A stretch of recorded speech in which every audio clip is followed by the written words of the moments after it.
सोच कर देखो, अगर तुम्हारा शरीर रबर के तरह खींचने लगे, या तुम पल भर में गायब हो जाओ, या आग तुम्हारा हथियार बन जाए, और जो तुम्हारा दोस्त है वो पत्थर का दानव। 4 दोस्त गए थे तारों के उस पार अंतरिक्ष में, लेकिन लौटे तो इंसान नहीं, खास शक्तियों के मालिक। अब ये एक परिवार है, एक नया जीवन दुनिया में आने वाला है, लेकिन असली खतरा तो ये सब शुरू हुआ है। विशाल कायक खतरनाक जीव एक करके हर ग्रह को अपने कब्जे में करते जा रहा है। इसका संदेश पृथ्वी वासियों के लिए साफ है, तुम्हारा ग्रह खत्म होने वाला है। एक तरफ दुनिया को बचाने की लड़ाई, दूसरी तरफ अपने बच्चे के भविष्य की जंग। क्या फैंटास्टिक फोर ग्रह को खाने वाले गैलेक्टस को रोक पाएंगे? कहानी के स्टार्ट न्यूयॉर्क शहर से होता है। यहीं रहता है फैंटास्टिक फोर के टीम। कितनी बड़ी भी मुसीबत ये पृथ्वी पर क्यों ना आ जाए, ये सब एक टीम साथ में मिलकर के काम करते हैं। सभी अच्छे दोस्त हैं। विग जॉनी को बताता है कि आज एक नया सिग्नल मिला था। जॉनी को लैब में ले जाते हैं, कहते हैं मुझे कुछ मिला है। किसी भी चीज को टेलीपोर्ट करके 6 मीटर दूर भेजना। कंडे को टेलीपोर्ट करके 6 मीटर दूर भेज देता है।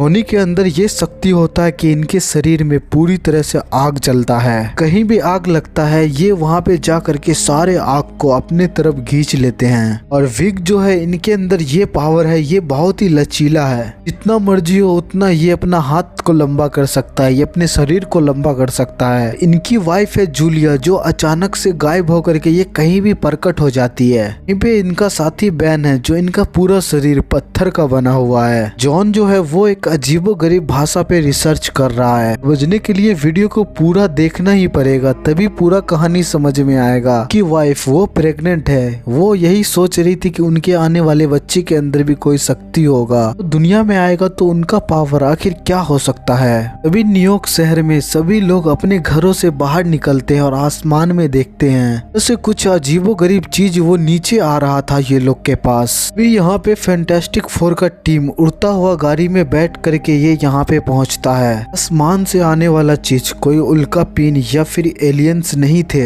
ये तो एक लेडीज थी। ये पूरा मेटल का बनी हुई है, का पूरा शरीर मेटल का बना हुआ है। नीचे आकर के अपने आंखें को बंद करके यहाँ पे जितने भी डिवाइस होते हैं, न्यूज चैनल होते हैं, सभी को एक पल में हैक कर लेते हैं। जब ये लेडीज अपनी आंख खुलती है, फैंटास्टिक फोर की टीम की तरफ देख करके कहती है कि तुम ही हो इस दुनिया को बचाने वाले। जूलिया कहती है कि हाँ मैं ही हूँ। लेडीज बोलती है कि तुम्हारी ग्रह की मौत लिख दी गई है, हमारी दुनिया को दूत निकल लिया जाएगा, तुम लोग कुछ नहीं कर पाओगे। वो ब्रह्मांड की दुनिया की ताकत है, इतनी ही जरूरी जितने आसमान में तारे हैं। तुम सब अपनों के साथ वक्त बिताओ, वो सब कहो जो अब तक तुम लोग नहीं कहे हो। लम्हे में तुम जितना जी सकते हो जी भर के जी लो, ये वक्त अब बहुत ही कम बचा है। ये ऐलान है गैलेक्टस का। ये सुनकर सभी लोग घबरा जाते हैं। ये बोल करके ये हवा के रूप से निकल जाती है। इनके पीछे जॉनी भी जाता है। वो अंतरिक्ष में जाते जाते इनका पूरे शरीर का आग बुझ जाता है। लेडीज जाने से पहले जॉन को कुछ अजीब भाषा में बोल करके गई थी। तब में तो जॉनी को कुछ समझ में नहीं आता। टीम के साथ वो चीज कहाँ से आया को ट्रैक करने की कोशिश करता है, लेकिन किसी को मालूम नहीं चलता आखिर वो चीज था क्या, कहाँ से आया, कहाँ गायब हो गया अचानक। बैन यहाँ कहता है गैलेक्टस कोई पूरा ग्रह कैसे खा सकता है। विग जब उसके बारे में रिसर्च करता है तो इसे मालूम चलता है कि वो आज से पहले 5 प्लेनेट को खा चुका है। हमें तो इतना ही प्लेनेट के बारे में पता चला है, हो सकता है कि और भी ज्यादा प्लेनेट हो। पूरी तरह से प्लेनेट गायब नहीं, तबाह हुआ है। विग कहता है या तो हम वहाँ जाएंगे या तो गैलेक्टस यहाँ आएगा। कम से कम 20 घंटे लगेंगे, 16 घंटे में लॉन्च हो जाएगा। जॉनी उनके पीछे जाता, उनको रोकता है। कहता जब मैं उनके पीछे जा रहा था तो वो अपने भाषा में कुछ कहा था। वो पूछते हैं क्या कहा था, तो वो कहते हैं कि वो अपने भाषा में कहा था स्पेस या फिर कुछ और कहना चाह रही थी। जॉनी को कह करके जाते हैं कि हम लोगों को तैयारी करना चाहिए। फैंटास्टिक फोर अपने टीम के साथ निकल जाते हैं। पूरे शहर के लोग इनको तालियों से स्वागत करता है। ये रॉकेट को लॉन्च करता है। रॉकेट आसमान से सीधा अंतरिक्ष में उड़ान भरता है। पृथ्वी से बाहर अंतरिक्ष में FTL इंजन के तरफ बढ़ते हैं। FTL इंजन में सेट होकर के वो इंजन को स्टार्ट करता है। वो इंजन लाइट की स्पीड से इनको ले जाता है कि रिडार पे पे एक ग्रह की तरफ से सिग्नल आता है। ये सब हैरान होते हैं कि वो प्लेनेट पे आखिर हो क्या रहा है, प्लेनेट पे कुछ हरकत हो रहा है। तभी वो प्लेनेट को तोड़ करके एक बहुत ही बड़ा शिप वहां से निकलता है। ये लोग सभी हैरान हो जाता है कि आखिर वो चीज क्या है।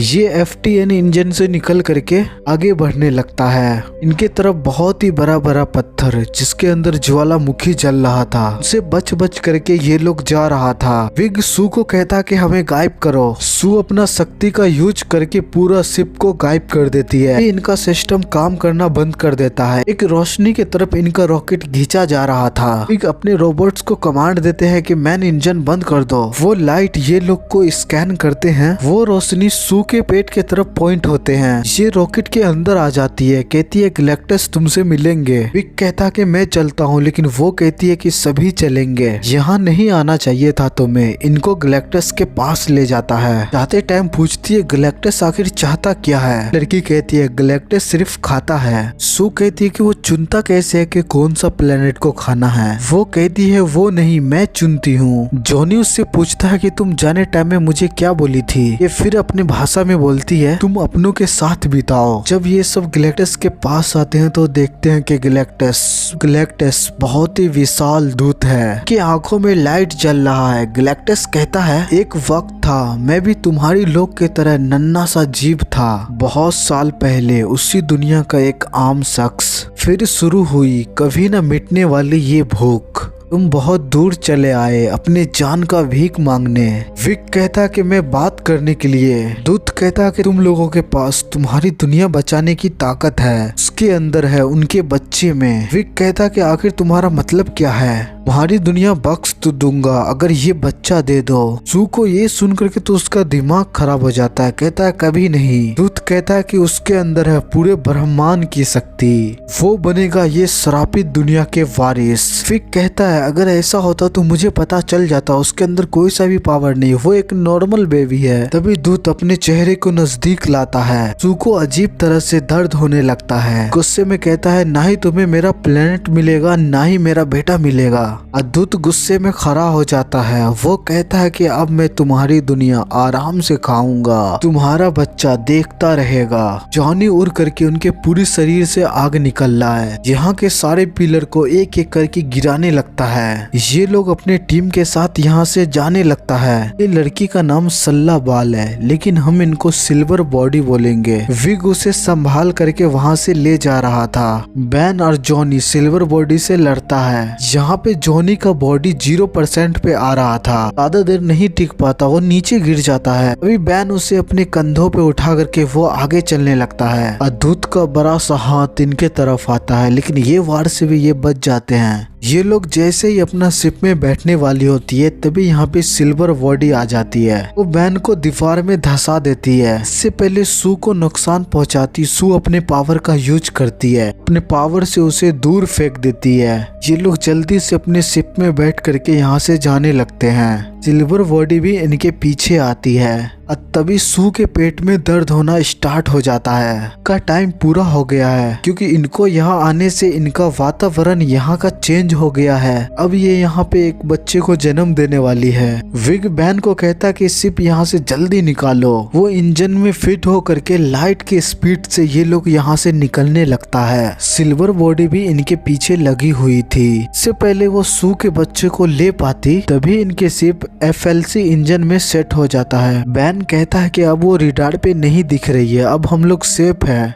तभी गोल्डन बॉडी लाइट के स्पीड से वो भी आने लगती है। वो रिडार पे दिखने लगती है। सू अपने भाई जॉनी को कहता है तुम उसे मार दे, वो तुम्हारे भांजी को मारना चाहती है। जॉनी निशाने लगा करके उस पे वार करता है, लेकिन इनका रफ्तार लाइट के स्पीड से जा रहा है। इनका वार हर बार दूसरी साइड जाता है। ये वर्म होल की वजह से हो रहा है। तभी जॉनी दूसरे साइड से एक और वार करता है तो सीधा सिल्वर बॉडी को जा करके लगता है। वो फिर से रिडार पे आ जाती है। सू के पेट में दर्द भी हो रहा था। विक कहता है रुको मैं कुछ करता हूँ, चलो वर्म होल की तरफ चलो। जॉनी कहता भी है कि तुम ब्लैक होल से कह रहे हो जाने के लिए, क्या हम वहाँ पे बच पाएंगे? करेंगे, उसे स्टार के पास ले जाएंगे, उसे ब्लैक होल में वो फंस जाएगी, वो 1 महीने बाद ही निकलेगी। जैसे जैसे वर्म होल के नजदीक जा रहा था इनका शिप धीरे धीरे टूटने लगता है। बैन कहता भी है कि अब हम लोग यहाँ से निकलेंगे कैसे। विग सू से कहता है कि तुम 10 मिनट के लिए ये शिप गैप कर सकती हो। सू अपना पावर को यूज करके पूरे शिप को गायब कर देती है। यहाँ पर टाइम रिफ्लेक्स होकर के गोल्डन बॉडी देखती है उनका पूरा शिप तबाह हो रहा है, लेकिन ये एक जाल था। सैड से वो शिप निकल जाता है, गोल्डन बॉडी सीधा वो गहराइयों में चली जाती है। सू यहाँ पे बच्चे को जन्म देने वाली है, लेकिन पुश करने के लिए इसको ग्रेविटी चाहिए, यहाँ पर नहीं है। एक और मुसीबत आ जाता है कि इनके शिप में फ्यूल भी खत्म हो रहा था। इनके पास इतना फ्यूल नहीं था कि ये पृथ्वी तक जा सके। बैन कहता कि स्टार का चक्कर लगा कर शिप का स्पीड बढ़ाता हूँ। इनका शिप लाइट के 8.2 के स्पीड से जाता है, इतनी ज्यादा पुश मिलता है। सू गायब होकर के एक प्यारी सी बेबी को जन्म देती है। ये सब सही सुरक्षित पृथ्वी पे लैंड करते हैं। सभी पृथ्वीवासी उनको लैंड करते हुए देखते हैं। सभी के दिलों में बस यही उम्मीद था, ये दुनिया को बचाने के लिए गया था, दुनिया को बचा करके आया है। यहाँ पे बहुत सारा भीड़ होते हैं, सब सच जानना चाहते हैं कि आखिर ऊपर ये हुआ क्या। बहुत सारे रिपोर्टर मीडिया वाले थे। रिपोर्टर पूछते हैं क्या आप बताएंगे कि गैलेक्टस को आप कैसे हराएं। विक कहता कि हमने उससे नेगोशिएट करना चाहा, पर गैलेक्टस की डिमांड बहुत ही ज्यादा थी। तभी यहाँ पे जानना चाहते हैं कि आखिर उसका डिमांड क्या है। विक कहता कि उसे हमारा बच्चा चाहिए। उसने कहा मुझे अपना बच्चा दे दो, तुम्हारी दुनिया बख्श दूंगा। हमने मना कर दिया, आखिर में क्या करता। यहाँ पे सभी रिपोर्टर मीडिया वाले कहते हैं हम अपना बच्चा दे करके हम सभी को बचा लेते। जब जाने लगता है तो सारे मीडिया वाले कहते हैं सिर्फ एक सवाल, क्या हम सब सेफ है। विग भी उसके बात को दोहराता है, क्या हम सब सेफ हैं, और वो वहाँ से अपनी टीम के साथ चले जाते हैं। इधर करोड़ों अरबों दूर गैलेक्टस को देखते हैं, इनके पास सिल्वर बॉडी आती है। वो कहती है कि मुझे माफ कर दीजिए, मैं नहीं कर पाया। गैलेक्टस कहता है कि मुझे कोई सा भी कीमत पे वो बच्चा चाहिए। गोल्डन बॉडी कहती है कि वो तो अभी बच्चा है। वो विशाल कायक गोल्डन बॉडी को दर्द देता है। वो कहता है उसी में है बेशुमार ताकत, ऐसी ताकत जिसमें मेरी भूख समा जाए ताकि मैं सुकून से मर सकूं। ये लोग मैथमेटिक्स करता है कि हम लोग के पास आखिर कितना टाइम है, क्योंकि अब उनका टारगेट अर्थ है। अब सीधा अर्थ को निगलने के लिए आएगा। फैंटास्टिक फोर के पूरी टीम लगी हुई थी ये हल निकालने में, गैलेक्टस का सामना आखिर कैसे करेंगे। इनके पास कोई भी रास्ता नहीं होता ये मुसीबत से निकलने की। जॉनी को हम रूम में देखते हैं, अकेला बैठ करके सिल्वर बॉडी का रिकॉर्डिंग देख रहा था। के रिकॉर्डिंग को सुन करके उनके भाषा को समझने की कोशिश कर रहा था। के भाषा को जल्दी ये डिकोड कर लेता है। इधर गैलेक्टस पृथ्वी की ओर धीरे धीरे आ रहा था। पृथ्वी पे हर एक इंसान फैंटास्टिक फोर के खिलाफ हो जाते हैं, नफरत करने लगते हैं। आखिर क्यों? दुनिया को बचाने के लिए अपने बच्चे का बलिदान क्यों नहीं दिया? एक बच्चे के बदले क्या मानव जाति को पूरे खतरे में डालना सही होगा? बहुत सारा भीड़ फैंटास्टिक फोर के टीम के घर के आगे आकर के खड़ा हो जाता है। सभी इसका विरोध कर ही रही थी, तभी सू अपने बच्चे को लेकर के इन लोग के सामने आती है। अपनी माँ को कही गई बातों को ये यहाँ पे दोहराती है। अपनी माँ मेरे से कहती थी कि वो मेरे से बहुत ही प्यार करती है, वो मेरे लिए जमीन आसमान को एक कर सकती है। मैं भी अपने बच्चे से उतना ही प्यार करती हूँ। मैं सभी को बचाने के लिए मैं अपने बच्चे का बलि नहीं दूंगी, अपने बच्चे को भी बचाने के लिए इस पृथ्वी का बलिदान नहीं दूंगी। हम सभी मिल करके ये मुसीबत का सामना करेंगे एक परिवार बनकर। रूखा बातें सुन करके सभी के अंदर हौसला आ जाता है। बातें सुन करके विक को आइडिया आता है, उसको यहाँ आने से हम तो नहीं रोक सकते हैं, लेकिन उसको यहाँ आने से पहले हम पृथ्वी को कहीं दूर ले जा सकते हैं। इनके टीम के मेंबर इनके बातों से सभी सहमत होता है। विक ये बात पब्लिक में बता देता है कि हम पृथ्वी को टेलीपोर्ट करेंगे। इनके टीम सारे देश को इकट्ठा करके इनको जो भी जरूरी का सामान चाहिए की लिस्ट बना करके बाकी देशों को सौंप देती है। पूरी दुनिया में टेलीपोर्टेशन ब्रिज बनाने के लिए काम शुरू हो जाता है। सारे देश में ब्रिज बना करके तैयार कर लेता है ये पृथ्वी को कई दूर ले जाने के लिए, जिससे गैलेक्टस करोड़ों साल तक पृथ्वी को नहीं ढूंढ पाएंगे। टेलीपोर्टेशन ब्रिज स्टार्ट करने के लिए इसे बहुत ही ज्यादा बिजली ऊर्जा की जरूरत पड़ेगी। बिजली बचाने के लिए पूरे शहर का बिजली बंद करवा देता है। वो दिन भी आ जाता है जब पृथ्वी को अपनी जगह से हटाना है। टेलीपोर्टेशन ब्रिज को एक्टिवेट कर देता है, जिससे पूरे पृथ्वी पे एक सुरक्षा कवच बनने लगता है। इस सुरक्षा कवच पूरा होने ही वाला होता है, तभी यहाँ पे सिल्वर बॉडी जाती है और कवच को तोड़ देती है। एक एक करके दुनिया में जितने भी टेलीपोर्टेशन ब्रिज बना रखा था सभी को तबाह करते जा रही है। सारे शहर के ब्रिज को तबाह करने के बाद ये न्यूयॉर्क शहर के ब्रिज की तरफ बढ़ती है। तभी जॉनी वो ब्रिज को तबाह होने से बचा लेता है। यहाँ पे हर जगह उसी का डिकोड किया गया भाषा में बजा देता है। उस डिकोड म्यूजिक में मासूम लोगों की चिल्लाने की, रोने की आवाज होती है। उसमें वो सिग्नल भी होता है जो गोल्डन बॉडी के ग्रह के लोग गोल्डन बॉडी को शुक्रिया अदा कर रहे थे जान बचाने के लिए। जब गैलेक्टस ने उनके ग्रह को खाने के लिए जब उन पे हमला किया था, गोल्डन बॉडी ने अपना बलिदान दे करके ये अपने ग्रह को बचा लिया था। इनका असली नाम भी बताता है सलावा, जिससे ये चौंक जाती है। इनको वो रिकॉर्डिंग भी सुनाती है गैलेक्टस ने जो ग्रह को तबाह किया था, ग्रह के लोग गोल्डन बॉडी को भला बुरा कह रहा था। सब सुन करके ये आपे से बाहर होने लगती है। द स्पेस में ये वापस भाग जाती है। जॉनी उसके पीछे आता है। वो कहता है कि मैं अपना बलिदान दूंगा, मुझे ले चलो पृथ्वी और पृथ्वी के लोगों को बकस दो। गोल्डन बॉडी कहती है कि ये सब मेरे हाथ में नहीं है। ये कहती है कि बच्चे को लेकर के तुम यहाँ से कहीं दूर चले जाओ। ये कह करके ये यहाँ से चली जाती है। एक्टस 4 के टीम फिर से ये सोच में पड़ जाते हैं कि इसे आगे क्या करना चाहिए। ये दुनिया से इनके पास कॉल आने लगता है, जवाब पूछता है। बिग सोच में पड़ जाता है। ये एक और समाधान निकालता है। हम लोग पृथ्वी को नहीं हिला सकते हैं, लेकिन गैलेक्टस यहाँ आए उसे तो हम लोग कोई दूसरी जगह भेज ही सकते हैं, यूनिवर्स के किसी दूसरे कोने में। गैलेक्टस तो आएगा ही पृथ्वी पे बच्चे को लेने के लिए, लेकिन इनका टीम इन बातों से सहमत नहीं होता है। ये एक दूसरे को विरोध करने लगती है। सू गुस्से से गायब होकर के यहाँ से चली जाती है। बेटे के साथ सू रोड पे घूम रही थी, तभी यहाँ पे विग आ जाता है। वो कहता है कि इसके अलावा हमारे पास कोई और ऑप्शन भी नहीं है। तो अब ये सब मिल करके ये प्लान को अंजाम देने में लग जाते हैं। गैलेक्टस अपना शिप के साथ वायुमंडल में घुस जाता है। विग और सू अपने बेबी के टाइम स्क्वायर के सर्कल में बैठा देता है।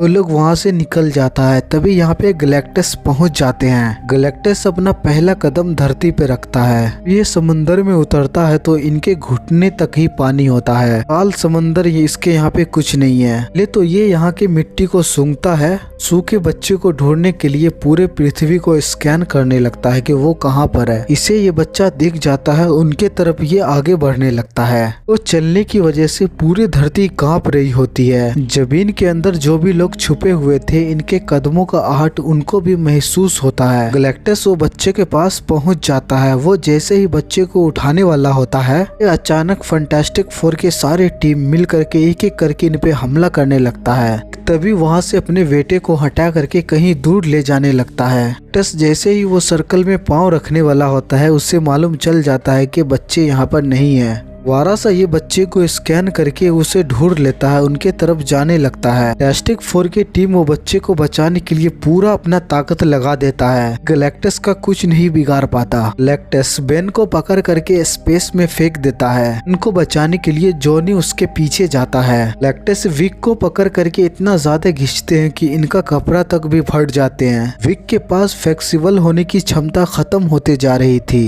पहले विक को 2 टुकड़े में करता, मान से बहुत ही स्पीड में जॉनी वैन के साथ आकर के गैलेक्टस के ऊपर गिरता है। वार से विक तो बच जाता है। जॉनी और वैन नीचे गिर करके वो बेहोश हो जाता है। गैलेक्टस वो बच्चे को ढूंढ करके अपने हाथों में उठा लेता है और अपने शिप के तरफ ले जाने लगता है। वो बच्चे की रोने की आवाज सुन करके उसकी माँ सू होश में आ जाती है। वो देखती है कि उसके बच्चे को गैलेक्टस ले जा रहा है। ये ऐसा नहीं होने दे सकती, क्योंकि ये एक माँ है। इस दुनिया में माँ एक ऐसी योद्धा है से के भी माँ के बच्चे अगर वो मुसीबत में पड़ती है तो ये अपना जी जान लगा देती है। वो अपना पूरा ताकत लगा करके गैलेक्टस पे यूज करती है। गैलेक्टस पीछे जाने पर मजबूर हो जाता है। गैलेक्टस एक बिल्डिंग को पकड़ लेता है, लेकिन सू और भी ज्यादा अपना ताकत लगाती है। गैलेक्टस डिवाइस की तरफ वो पीछे जा रहे थे। जब वो बिल्डिंग को पकड़ते हैं तो बैन अपने पहाड़ जैसे बदन को लेकर के सारे पिलर को तोड़ देते हैं। पिलर टूटने की वजह से गैलेक्टस और पीछे जाने लगता है। गैलेक्टस धीरे धीरे वो सर्कल के अंदर आ जाता है। तभी विग और जॉनी जल्दी से वो पोर्टल को ऑन कर देता है। वहाँ से सीधा विग गैलेक्टस के हाथ पे जा करके अपने बच्चे को ले करके वहाँ से हट जाता है। वो अपना पूरा ताकत लगा करके गैलेक्टस को वो पोर्टल के अंदर ढकलने में कामयाब हो जाती है। ज्यादा ताकत यूज की है जिससे इनकी मौत हो जाती है।